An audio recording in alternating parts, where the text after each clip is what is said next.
प्रकाशित वाक्य 1 उसकी 1 से 3 आयत। प्रभु यीशु मसीह का प्रकाशित वाक्य जो उसे परमेश्वर ने इसलिए दिया कि वह अपने दासों को वे बातें जिनका शीघ्र होना अवश्य है सिखाए। इसको फ्लैट करो। और उसने अपने स्वर्गदूत को भेजकर उसके द्वारा अपने दास यूहन्ना को बताया, जिसने परमेश्वर के वचन और यीशु मसीह की गवाही और जो कुछ उसने देखा था उसकी गवाही दी। धन्य है वो जो इस भविष्यवाणी के वचन को पढ़ता है और वो जो सुनता है और वो जो इसमें लिखी हुई बातों को मानता है, क्योंकि समय निकट है। प्रकाशित वाक्य एक लौती ऐसी पुस्तक है बाइबल में जो सिर्फ आपको मानने से ही नहीं, सिर्फ आपको सुनने से ही बरकत दे जाती है, सिर्फ पढ़ने से ही बरकत दे जाती है। अब जब मैं ये पुस्तक को पढ़ रहा हूं, सिर्फ सुनने से ही और पढ़ने से ही बाइबल कहती है परमेश्वर का आत्मा हमें ब्लेस करेगा। जस्ट सुनने से, जस्ट इसको पढ़ने से आप ब्लेस हो यीशु मसीह के नाम में। प्रकाशित वाक्य बाइबल की एक ऐसी पुस्तक है और मैं कह सकता हूं ये दुनिया का एक लौता ऐसा वर्ड है जो जिसमें लिखा हुआ है कि सिर्फ वो लोग जो इसको सिर्फ सुनेंगे ही वो धन्य हो जाएंगे।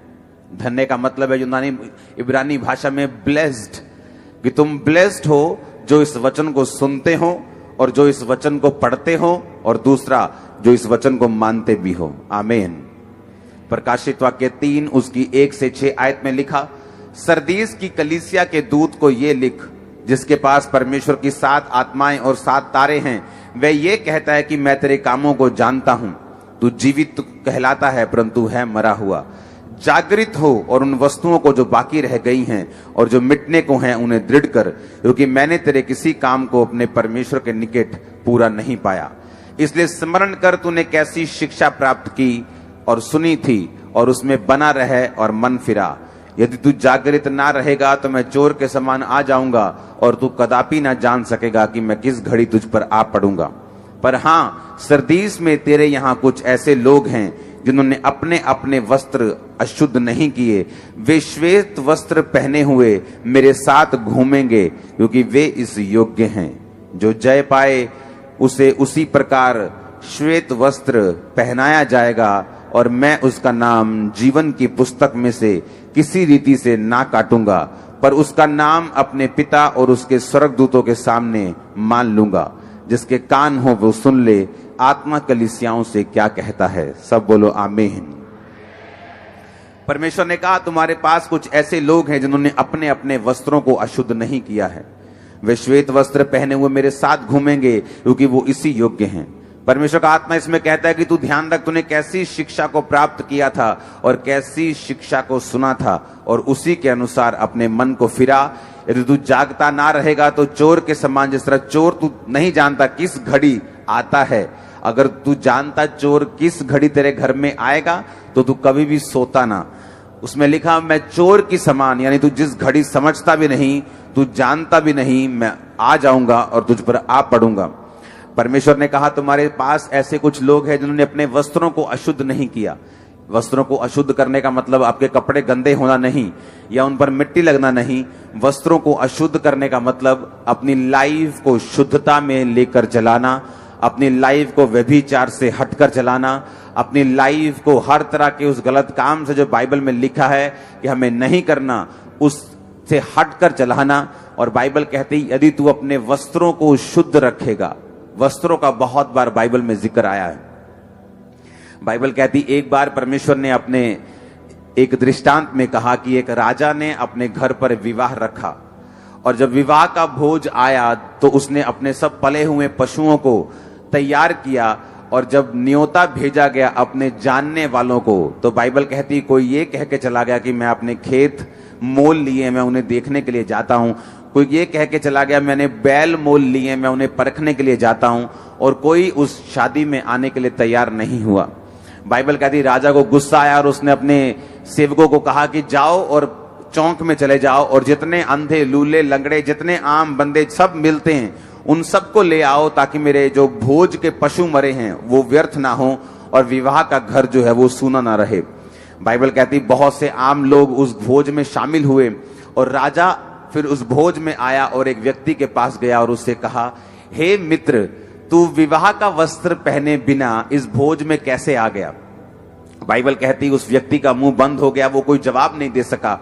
और परमेश्वर यानी राजा ने कहा, जाओ इसको अंधेरे में डाल दो जहां रोना और दांतों का पीसना होगा। अब मैं आपसे एक क्वेश्चन करता हूं, यदि एक गरीब व्यक्ति को आप में से कोई अमीर व्यक्ति अपने खाने पर बुलाए, तो आप उसे यह कहकर दंडित नहीं कर सकते कि तू भाई अच्छे वस्त्र पहनकर मेरे घर पे क्यों आया है, क्योंकि वो तो है ही गरीब बंदा है, वो तो अच्छे उज्जवल वस्त्र नहीं पहन सकता और वो अपने आप नहीं आया। आपने उसे आमंत्रण दिया, आपने उसे इनविटेशन दिया, तुसी ओनू बुलाया कि साडे घर आके रोटी खा के जा। उसने तो नहीं कहा कि मैं तेरे घर आना चाहता हूं। अगर तुमने उसे आमंत्रित किया, तुमने उसे इनविटेशन दिया और वो तुम्हारे घर में आया और फिर तुम उससे ये पूछो कि तू अच्छा वस्त्र पहनकर क्यों नहीं आया, तो इसमें गलती उस व्यक्ति की नहीं जो अच्छा वस्त्र पहन के नहीं आया, उसकी है जो ये बात पूछ रहा है। पर यहां पर बाइबल कहती है, परमेश्वर ने जब कहा कि उस व्यक्ति ने जब कहा तो विवाह का वस्त्र बिना पहने यहां कैसे आ गया? और बाइबल कहती है जब उस व्यक्ति का मुंह बंद हो गया कि विवाह मैं गलती कर दी मैंने, तो उस व्यक्ति को अंधेरे कुंड यानी नरक में डाल दिया गया। पुराने टाइम में क्या होता था, अगर राजा, अगर अमीर व्यक्ति किसी गरीब व्यक्ति को अपने भोज पर बुलाता था, तो उनके भोज पर आज भी अगर आप अच्छे अच्छे रेस्टोरेंट में चले जाएं दुनिया के, तो वहां पर कई बार आपको कपड़े बताए जाते हैं कि आप फॉर्मल कपड़ों में नहीं आ सकते, आप जस्ट कैपरी डालकर वहां पे नहीं आ सकते, आप शॉर्ट्स डालकर लड़कियां वहां पे नहीं आ सकती। एक एक एक एक उनका होता है कि इस तरह के कपड़े डालकर प्रोटोकॉल होता है उनका कि आप रेस्टोरेंट में प्रवेश कर सकते हैं। बहुत जगह दुनिया में आपको ऐसे रेस्टोरेंट मिल जाएंगे। उसी तरह से राजाओं का एक प्रोटोकॉल होता था कि अगर कोई व्यक्ति जिसको जो अमीर नहीं, जो आम लोगों में से बुलाया गया है, अगर वो राजा के भोज में आमंत्रण उसने पाया है, तो राजा अपनी अलमारी में से, अपने कपड़ों में से उसको डालने के लिए देता था। और वो राजा के चुने हुए वस्त्रों में से वस्त्र चुनकर जो उसको आता है राजा के भोज में शामिल होता था। और इसीलिए राजा ने उससे जाकर पूछा कि हे मित्र, तेरे वस्त्र कहां हैं, जो तेरे कपड़े मैंने तुझे ऑफर किए थे, क्योंकि तू आम व्यक्ति है, लेकिन तू मैंने तुझे इनविटेशन दिया, लेकिन उसके बाद मेरे लोगों ने, मेरे सिपाहियों ने तुझे कपड़े भी न्योते दिया होगा, ये कपड़े इन कपड़ों में से जो तुझको आता तू डाल ले, पर तू इतना आलसी निकला कि तू वो भी कपड़े डालकर नहीं आया और तूने मेरे विवाह का अनादर किया, अब तू नरक में डाला जाएगा। यीशु मसीह ने ये उदाहरण किस लिए दी? बाइबल कहती है यीशु मसीह यहूदियों को बचाने के लिए आए। यीशु मसीह ने अन्य जातियों को प्रीच बहुत कम किया। यीशु मसीह ये बात जानते थे कि उनके जी उठने के बाद जो उनके चेले थे, मैं उन चेलों को पूरी दुनिया में पहुंचाऊंगा। एक सताव होगा यरूशलेम की कलीसिया के ऊपर और उसके बाद वो पूरी दुनिया में फैल जाएंगे। आज अगर आप इंडिया की बात कर लें, आप इंडिया के नीचे जो थाईलैंड, मलेशिया, फिलीपींस, आप वहां की बात कर लें, आप इंडिया के पूर्वी जितनी भी स्टेट्स हैं आप उनकी बात कर लें, आप केरला की बात कर लें, आप तेलंगाना की बात कर लें, आप आंध्र प्रदेश की बात कर लें। आंध्र प्रदेश में 40% लोग क्रिश्चियन हैं। आंध्र प्रदेश का सीएम भी क्रिश्चियन है।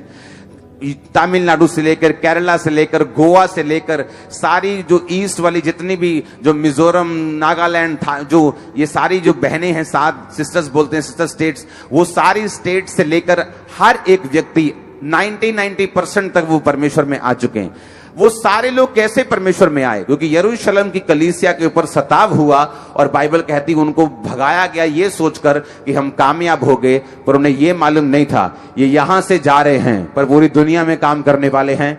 और जहां से भगाया गया वो भी पूरा काम हुआ और चेलों ने वहां भी काम किया। अब मेरी बात को ध्यान से सुनना। अब परमेश्वर का जब ये वचन हम पढ़ते हैं, वो कपड़ों की बात कर रहे हैं। आज हमने कपड़ों की बात की है कि जो श्वेत वस्त्र डाले हुए होंगे, परमेश्वर ने कहा उनको मैं अपने साथ सिंहासन पर बैठाऊंगा, उनके जीवन की पुस्तक में से उनके नाम को नहीं काटूंगा, मैं उसको अपने पिता और स्वर्गदूतों के सामने मान लूंगा, मैं उनको नया नाम दूंगा, मैं उनको श्वेत पत्थर दूंगा, वो मेरे घर के खंबे कहलाएंगे। बहुत से वायदे परमेश्वर ने हमारे साथ किए हैं, लेकिन यहां परमेश्वर वस्त्रों की बात कर रहा है। अब जब उस दृष्टांत में जब उसको पूछा गया कि तू वस्त्र डालकर क्यों नहीं आया, क्योंकि वो वस्त्र तुझे ऑफर किए गए थे, तो इसका मतलब यह था कि जब परमेश्वर ने अपनी साल्वेशन का होका दिया, पंजाबी जगह ने होका देता है, हिंदी में बोलते हैं, जब उसको प्रीच किया, तो बाइबल कहती है यहूदियों ने उसको अस्वीकार करके क्रूस पर चढ़ा दिया। अब परमेश्वर ने देखा जब उसके लोगों ने उसका इनकार किया, वो अन्य जातियों की ओर गया, जैसे हमारी ओर गया। हम यीशु मसीह के घर में आने के काबिल नहीं थे। बाइबल कहती है यहूदी जो जाति थी वो किसी दूसरी जाति के साथ अपने संबंध नहीं रखती थी। वो सबको छोटी जात का समझते थे, और क्योंकि वो बड़ी जात थी तो वो किसी के साथ व्यवहार नहीं रखते थे। यीशु मसीह ने ये जात पात का व्यवहार, जात पात का जो कलंक है, ये खत्म हो जाए, इसीलिए परमेश्वर ने कहा अब जब यहूदियों ने मेरा इनकार किया, अब तुम पूरी दुनिया में जाओ, जितने अन्य जातियों के लोग हैं उन सबको मेरे घर में लेके आओ, ताकि मेरे घर में जो कुर्बानी हुई है वो वेस्ट ना हो। अब जब हम सब लोग यीशु मसीह के घर में आ गए, जब हम सब लोग परमेश्वर के घर में, परमेश्वर के भवन में, परमेश्वर की मुक्ति में हमने प्रवेश कर लिया, हम सब मसीही बन गए, हम सब प्रभु भोज में शामिल हो गए। लेकिन अब जब परमेश्वर हमें देखने के लिए आता है, जब परमेश्वर हमें देखता है कि मेरे भाई, मेरी बहन, मेरी बेटी, मेरे बेटे, मैं तुझे अपने अनुग्रह से बुलाया, तू जिस कौम में, तू जिस जाति में था, तू मेरे पास नहीं आ सकता था, लेकिन मैंने अनुग्रह किया, मैंने तुझ पे दया की कि तू मेरे नाम को जान सके, इसलिए मैंने सब जातियों को अपने घर में भोज में बुला लिया। अगर मैंने तुमको अपने भोज में बुला ही लिया है, जबकि तुम वर्दी नहीं थे, तुम काबिल नहीं थे, लेकिन अब भोज में बुलाने के बावजूद भी तुम्हारे वो कपड़े कहाँ हैं, तुम्हारी वो पवित्रताई के वस्त्र कहाँ हैं, तुम्हारी वो धार्मिकता के वस्त्र कहाँ हैं। और जब परमेश्वर एक अन्य जाति व्यक्ति को अपने पास बुलाता है, जब परमेश्वर एक अन्य जाति व्यक्ति पर पवित्र आत्मा की सामर्थ प्रकट करता है, उसे चंगा करता है, उसे आजाद करता है, उसे डिप्रेशन से निकालता है, उसे कलेशों से निकालता है, उसे ब्लेस करता है, उसके श्रापों को तोड़ता है, और जब वो परमेश्वर के सामने होता है तो परमेश्वर ये एक्सपेक्ट करता है कि आप भी अपने वस्त्रों को मैला ना होने दें। आप भी परमेश्वर के घर का प्रोटोकॉल, जो उसका नियम है कि धार्मिकता के वस्त्रों को जो परमेश्वर ने आपको दिए हैं, जब यीशु मसीह के लहू ने आपके वस्त्र धो दिए हैं, जब यीशु मसीह के लहू ने आपके गुनाहों को माफ कर दिया है, तो मेक श्योर आपके कपड़ों के ऊपर जो धार्मिकता के हैं, आपके आत्मिक वस्त्र जो परमेश्वर ने आपको पहनाए हैं, उन पर दाग ना लगा हो, और वो वस्त्र जो परमेश्वर ने धार्मिकता के आपको दिए हैं, आप उसको तुच्छ समझकर ना फेंक दें। और जब विवाह के भोज में बिना धार्मिकता के वस्त्रों के आप पकड़े जाएंगे, तो परमेश्वर बोलेगा मैंने तुझे अपनी कृपा से बुलाया, तू अन्य जाति था, मैंने तुझ पे दया की, मैंने तुझे चंगा किया, मैंने तुझे आजाद किया, फिर भी तूने इन धार्मिकता के वस्त्रों की कदर नहीं की। अब तेरा एक ही स्थान होगा, वो होगा नरक, जहां रोना और दांतों का पीसना होगा। हालेलुया। मेक श्योर, बाइबल कहती है जो शिक्षा तूने सुनी है, जो शिक्षा तूने पाई है, जो शिक्षा तूने प्राप्त की है, उसमें तू बना रहे। आमीन। प्रकाशित वाक्य 7 उसकी 9 से 17 आयत को हम पढ़ेंगे। उसमें लिखा, इसके बाद मैंने दृष्टि की और देखो, हर एक जाति और कुल और लोग और भाषा में से एक बड़ी भीड़ जिसे कोई गिन नहीं सकता था, श्वेत वस्त्र पहने और अपने हाथों में खजूर की डालियां लिए हुए सिंहासन के सामने और मेमने के सामने खड़ी हैं, और बड़े शब्द से पुकार कर कहती हैं, उद्धार के लिए हमारे परमेश्वर का जो सिंहासन पर बैठा है और मेमने का जय जयकार हो। और सारे स्वर्गदूत उस सिंहासन और प्राचीन और चारों प्राणियों के चारों ओर खड़े हैं। फिर वह सिंहासन के सामने मुंह के बल गिर पड़े और परमेश्वर को दंडवत करके कहा, आमीन। हमारे परमेश्वर की स्तुति और महिमा और ज्ञान और धन्यवाद और आदर और सामर्थ्य और शक्ति युगानुयुग बनी रहे। पूरी कलीसिया ऊंची आवाज में बोले आमीन। इस बार प्राचीनों में से एक ने मुझसे कहा, ये वाइट वस्त्र पहने हुए, श्वेत वस्त्र पहने हुए कौन है और कहां से आए हैं? मैंने उनसे कहा, हे स्वामी, तू ही जानता है। उसने मुझसे कहा, ये वो हैं जो उस महाकलेश में से निकल कर आए हैं। इन्होंने अपने अपने वस्त्र मेमने के लहू से धोकर शुद्ध किए हैं, वाइट किए हैं, सफेद किए हैं। इसी कारण वे परमेश्वर के सिंहासन के सामने हैं और उसके आराधनालय में दिन रात उसकी सेवा करते हैं। और जो सिंहासन पर बैठा है वह उनके ऊपर अपना तंबू तानेगा। वो फिर भूखे और प्यासे ना होंगे, ना उन पर धूप ना उन पर तपन पड़ेगी, क्योंकि मेमना जो सिंहासन के बीच में उनकी रखवाली करेगा और उन्हें जीवन रूपी जल के सोतों के पास ले जाया करेगा। और परमेश्वर उनकी आंखों के सब आंसुओं को पोंछ डालेगा। आमीन। खंबरे के बाहर जाना चाहिए। Hallelujah, hallelujah. उसने कहा कि ये कौन है? उसने कहा ये हर एक जाति। प्रकाशित वाक्य 7 की अकेली 9 आयत, उसने कहा देखो हर एक जाति, हर एक जाति, हर एक कुल, लोग और हर भाषा में से एक ऐसी बड़ी भीड़ जिसे कोई गिन नहीं सकता।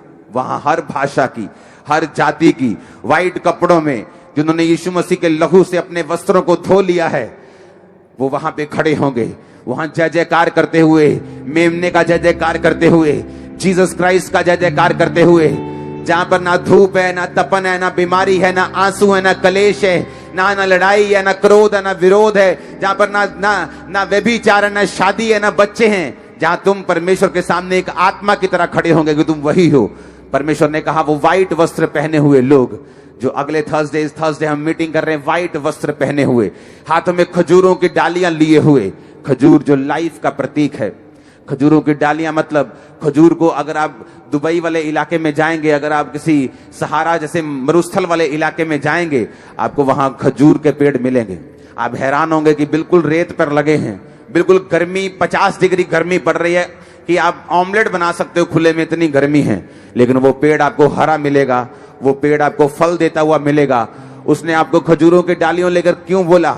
जितनी मर्जी धूप हो, बाहर का वातावरण जितना मर्जी कठिन हो, जितना मर्जी विरोध हो, बाइबल कहती तुम खजूर के समान फलोगे और फूलोगे यीशु मसीह के नाम में। परमेश्वर ने खजूर की डालियों को इसलिए कहा है क्योंकि खजूर की डालियों को बाहरी वातावरण से सपोर्ट लेने की जरूरत नहीं। जिस तरह आपको और मुझको क्या चल रहा है ये देखने की जरूरत नहीं। हम खजूर के समान फलेंगे, लबानोन के देवदारों के समान हम फूलेंगे और फलेंगे। हालेलुया। खजूर को यह देखने की जरूरत नहीं है कि उसके मौसम अच्छा हो रहा है, अच्छा बारिश आ रही है, अब मैं फल लेके आऊंगा। वो धूप में लगा रहता है। ऐसे इलाके हैं जहां पानी का कोई सोर्स नहीं है, वो वहां भी लगा रहता है। ऐसे घाम में, ऐसे 50-55 डिग्री के टेम्परेचर में भी वो लगा रहता है। और सिर्फ लगा ही नहीं रहता, उसके पत्ते भी हरे रहते हैं। सिर्फ लगा ही नहीं रहता, वो खजूर भी देता है। सिर्फ लगा ही नहीं रहता, वो सारे फल भी देता है और टाइम पर देता है। आप फलों को लेके आने वाले यीशु मसीह के नाम में। आपका घराना फलों को लेके आने वाला यीशु मसीह के नाम में है। आपके लोग फलों को लेके आने वाले यीशु मसीह के नाम में है। आमीन हो चाहिए बरकत आपकी है चर्च। Hallelujah, hallelujah. ऊंची आवाज़ बोलो हालेलुया। आपको बड़े ध्यान से ये बातों को समझना है। परमेश्वर ने कहा जो व्हाइट वस्त्र पहने हुए लोग होंगे, जो सफेद वस्त्र पहने हुए लोग होंगे, जिन्होंने यीशु मसीह के लहू से अपने वस्त्रों को धोया होगा। क्या है आपका मेरा टारगेट? क्यों हमने हीलिंग ली परमेश्वर से? ताकि इस दुनिया में हम ऐश कर सकें। क्यों हमने परमेश्वर से बरकत ली? ताकि हम परमेश्वर को भूल सकें। बाइबल कहती है वो आपको चंगा करता है ताकि आप उसे अपना उद्धारकर्ता ग्रहण कर सकें। वो आपको छुड़ाता है ताकि आपको मालूम हो कि अगला जीवन मैंने परमेश्वर यीशु मसीह के हिसाब से पापों से फ्री होके, इस दुनिया के चक्रों और कलेशों से फ्री होके मैंने परमेश्वर के साथ बिताने हैं। बाइबल कहती, उसको क्वेश्चन किया गया ये कौन है? उन्होंने कहा ये वही है जो महाकलेश से निकल के आए हैं। ये वही हैं जो विरोध से निकल के आए हैं। ये वही हैं जिन्होंने पाप के सामने घुटने नहीं टेके। ये वही हैं जिन्होंने व्यभिचार के सामने घुटने नहीं टेके। बाइबल कहती है यीशु मसीह ने कहा मैं चोर के समान, यानी जल्दी, तुम जिस घड़ी को जानते भी नहीं उस घड़ी मैं तुम्हारे ऊपर आ पड़ूंगा। अगर तुम जानते चोर किस घड़ी आएगा तो तुम उसको कभी भी आने ना दोगे और चोरी करने ना दोगे। पर यदि तुम्हें नहीं पता वो किस घड़ी आएगा तो तुम जागते रहोगे। इसलिए बाइबल में लिखा जागते रहो और प्रार्थना करते रहो। आमीन। वो कहता है जागते रहो और प्रेयर करते रहो। बाइबल कहती है हर एक जाति, हर एक कुल, हर एक भाषा, वहां एक भी ऐसी जाति नहीं होगी, एक भी भाषा नहीं होगी। इसलिए मैंने कहा यीशु मसीह धर्म नहीं, वो जीवन बदलते हैं। इसलिए हर एक जाति स्वर्ग में परमेश्वर के सामने मौजूद होगी जिन्होंने यीशु मसीह को कबूल किया है, जिन्होंने परमेश्वर को जाना है, यीशु मसीह के लहू से अपने वस्त्रों को, अपने जीवन के पापों को धोया है। हर एक जाति वहां मौजूद होगी, वो परमेश्वर के सामने होगी, खजूर की डालियां लिए हुए होगी, होसैना होसैना जयकारे लगाती होगी। जहां ना धूप होगी, ना तपन होगी, ना बीमारी होगी, ना कलेश होगा, वहां आप और मैं होंगे यीशु मसीह के सामर्थ्य नाम में। हमें उसकी तैयारी करनी है। आने वाले समय में मैं प्रकाशित वाक्य में से बहुत सी प्रीचिंग आपको बताने वाला हूं इसके लिए बहुत मेडिटेशन लगती है, इसके लिए दुनिया से दूर हटकर प्रार्थना में जाना पड़ता है। जस्ट आपको ये नहीं मालूम होना चाहिए दुनिया में क्या चल रहा है, आपको मालूम होना चाहिए बाइबल में क्या लिखा है, परमेश्वर क्या कह रहा है, प्रेयर में मुझे बढ़ना है। और इस हफ्ते से आपको प्रकाशित वाक्य में से बहुत सी चीजों का मैं बताने वाला हूं। आपके रोए खड़े हो जाया करेंगे बातों को सुन के, जो मैं आपको बताने वाला हूं कि परमेश्वर क्या सोचता है आपके बारे, एंड के दिनों में क्या होगा। बाइबल कहती है परमेश्वर ने कहा मैं पहला हूं और आखिरी हूं और तुम बीच में हो। यीशु मसीह ने जब स्टार्ट किया कहता मैं पहला हूं, आखिरी हूं, तुम बीच में हो। तुम अपने सफर को पूरा कर रहे हो, तुम अपने मसीही सफर को पूरा कर रहे हो, तुम निकल रहे हो, तुम परमेश्वर की ओर बढ़ रहे हो। लेकिन यीशु मसीह ने कहा मैं आखिरी हूं, मैं देख सकता हूं कि तू मेरे पास आ रहा है, मैं देख सकता हूं तू बचाया जा चुका है, मैं देख सकता हूं बरकत तेरी जिंदगी में आ रही है। वो आखिरी है, वो जानता है कि वो हमें लूज नहीं करेगा अगर हम सीधा चलते रहेंगे तो। हालेलुया। मैं एक बात आपको बताना चाहता हूं कि शैतान, बाइबल कहती है जब यीशु मसीह पैदा हुए तो बहुत से वाइज मैन जोशियों ने आके राजा को बताया कि यरूशलेम का राजा पैदा हुआ है। बाइबल कहती है सारा यरूशलेम राजा, सारे घबरा गए। उन्हें लगता कि शायद ये फिजिकल राजा की बात कर रही, शायद कोई शारीरिक राज्य की बात कर रही। अरे परमेश्वर का राज्य जो था वो शारीरिक नहीं था, वो आत्मिक राज्य की बात कर रहा था। आमीन। हमारा कोई राज्य शारीरिक नहीं, हमारा युद्ध कोई शारीरिक नहीं, वो आत्मिक है, आत्मिक सेनाओं से है। इफ्सिया 6 उसकी 10 के बाद अगर आप पढ़ेंगे तो हमारा युद्ध शारीरिक नहीं, हमारा युद्ध किसी धर्म के लिए नहीं, हमारा युद्ध आत्मिक है, आत्मा की सेनाओं से है, नशे की दुष्ट आत्माओं से है, बीमारी की दुष्ट आत्माओं से है, कलेश की दुष्ट आत्माओं से है, जादू टोने की दुष्ट आत्माओं से है। बाइबल कहती है शैतान को मालूम हो चुका था कि यीशु मसीह पैदा हो चुके हैं। राजा ने कहा जाओ और जब तुम्हें मालूम हो जाए वो कहां पैदा हुआ मुझे बताओ। और जब वो गए और यीशु मसीह को देखा, उसे सोना, लोबान और गंधरस की भेंट चढ़ाई। सोना का मतलब था राजा, कि वो राजाओं का राजा होगा आने वाले समय में। गंधरस का मतलब, लोबान का मतलब याजकों को चढ़ाई जाने वाली पवित्र चीज, जो परमेश्वर को चढ़ाते थे, जो याजकी एक प्रतीक था। लोबान सुगंधित वस्तु और गंधरस एक कड़वी वस्तु जो उसके क्रॉस का प्रतीक था। ये एक भविष्यवाणी थी कि प्रभु यीशु मसीह राजाओं का राजा होगा। ये एक भविष्यवाणी थी कि ये महायाजक होगा। ये भविष्यवाणी थी कि ये क्रॉस को उठाएगा। हालेलुया। और बाइबल कहती है जब उन जोशियों को परमेश्वर ने दर्शन दिया कि दोबारा राजा के पास मत जाना, और जब वो अपने घर चले गए और राजा को मालूम हुआ कि जोशियों ने मेरी बात को नहीं सुना, मेरे साथ ठट्ठा किया, तो बाइबल कहती है उसने जाकर उस इलाके के सारे छोटे लड़के, 1 साल के, 2 साल के छोटे छोटे बच्चे मरवा दिए।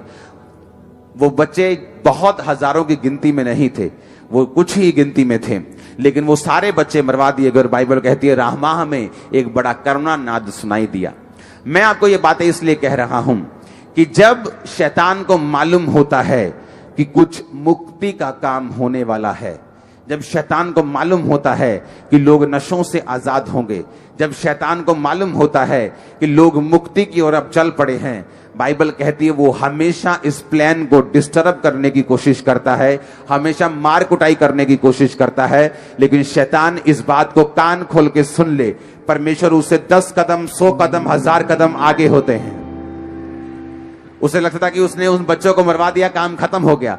लेकिन यीशु मसीह को मालूम था, यहोवा पिता को मालूम था, इसलिए उसने जीसस क्राइस्ट के परिवार को दर्शन देकर कहा, उसके बाप को दर्शन दिया और कहा इसको लेकर मिस्र में चला जा, और जब तक मैं तुझे ना कहूं तब तक तू वही रहना।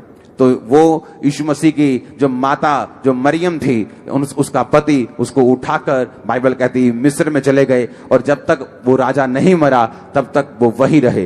परमेश्वर ये बात जानते हैं और शैतान पूरी बातें नहीं जानता, लेकिन शैतान को आभास हो जाता है, उसको मालूम हो जाता है। जैसे एक दूर से कोई रोशनी आपकी तरफ आए तो आपको मालूम हो जाता है कोई गाड़ी मेरी तरफ आ रही है, वो ट्रक है, वो कार है, वो क्या है, वो ये नहीं मालूम होता, लेकिन इतना मालूम होता है कोई रोशनी दूर से चल के मेरे पास आ रही है। शैतान भी इतना ही देख सकता है, उसे ये मालूम हो जाता है कि कुछ परमेश्वर का जो काम है वो एक बड़े लेवल पे होने वाला है। परमेश्वर की जो मुक्ति है वो बड़ी ग्रेटेस्ट रीति के साथ हिट करने वाली है, बड़ा कुछ तगड़ा काम होने वाला है। और वो तड़फता है, वो तड़फ के विरोध करने की कोशिश करते हैं, लेकिन परमेश्वर उससे कई कदम आगे हैं। जो परमेश्वर ने ठाना है वो होके रहेगा, जो खुदा ने ठाना है वो आपकी लाइफ में होके रहेगा, वो मेरी जिंदगी में होके रहेगा, जिसको परमेश्वर अपने पास बुलाना चाहेंगे उसकी जिंदगी में होके रहेगा। आमीन। ये मसीहियत जो है ये मैं बोल सकता हूं, ये जो भाग्यशाली हैं कि जिस बाइबल कहती है कि जिसको परमेश्वर पिता अपने पास बुलाता है वही उसके पास आ सकता है। जिसको परमेश्वर अपने पास बुलाए वही परमेश्वर को जान सकता है। आप ब्लेस्ड लोग हैं, जहां लोग सुन रहे हैं ब्रांचेस में, ब्लेस्ड हैं आपको परमेश्वर ने अपने पास बुलाया है। आमीन।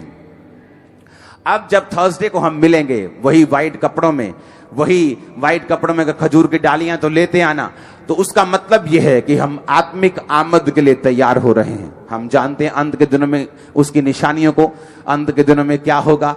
अंत के दिनों में आकाश की शक्तियां हिलाई जाएंगी। अगर आप चांद की ओर अभी देखेंगे तो वो लहू सा है, जो बाइबल में लिखा हुआ है कि अंत के दिनों में चांद लहू हो जाएगा, सूर्य प्रकाश ना देगा, आकाश की शक्तियां हिलाई जाएंगी, कौम कौम पर चढ़ाई करेगी, महामारियां आएंगी, भूकंप आएंगे, बाढ़ें आएंगी। हम इन सब चीजों को पूरा होते हुए देख रहे हैं। ये अंत के समय की निशानियां हैं।